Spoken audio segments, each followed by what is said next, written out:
ఒకప్పుడు అరుంధతి అనే సినిమాతో టాలీవుడ్కు చుక్కలు చూపించిన హీరోయిన్ అనుష్క. అనుష్కకి తప్ప ఈ సినిమా ఎవ్వరికి సెట్ కాదు అని చాలామంది అన్నారు కూడా.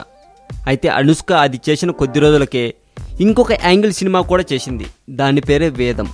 వ్యభిచారిగా ఉంటుంది ఈ సినిమాలో అనుష్క క్యారెక్టర్. ఇదంతా చూస్తూ ఉంటే అనుష్కకి కొత్త రకమైన క్యారెక్టర్ చేయడం అంటే బాగా ఇష్టమని అనిపిస్తుంది కదా. ఇప్పుడు అనుష్క తీయబోతున్న కొత్త సినిమా భాగమతి. ఈ సినిమాలో అనుష్క ఒక కొత్త రకమైన క్యారెక్టర్ చేస్తుందని సమాచారం. యూవీ క్రియేషన్స్ వాళ్ళు అంటే అందరికీ తెలుసు.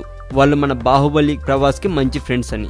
బాహుబలి 2 సినిమాతో పాటు అనుష్క తీయబోతున్న సినిమా భాగమతి.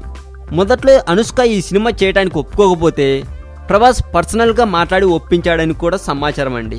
మరి ఈ సినిమా కూడా అరుంధతిలాగే ఉంటుందా లేక కొత్తగా ఉంటుందా అన్న సంగతి తెలియాలంటే వేచి చూడక తప్పదు. పిల్ల జమీందార్ ఫేమ్ అశోక్ యూవీ క్రియేషన్స్ బ్యానర్పై భాగమతిని తెరకెక్కిస్తున్నాడు. ఈ వీడియో గురించి మీ కామెంట్ కూడా పోస్ట్ చేయవచ్చు. మరింత టాలీవుడ్ సమాచారం కోసం సబ్స్క్రైబ్ చేయండి టాలీవుడ్ సెంట్రల్.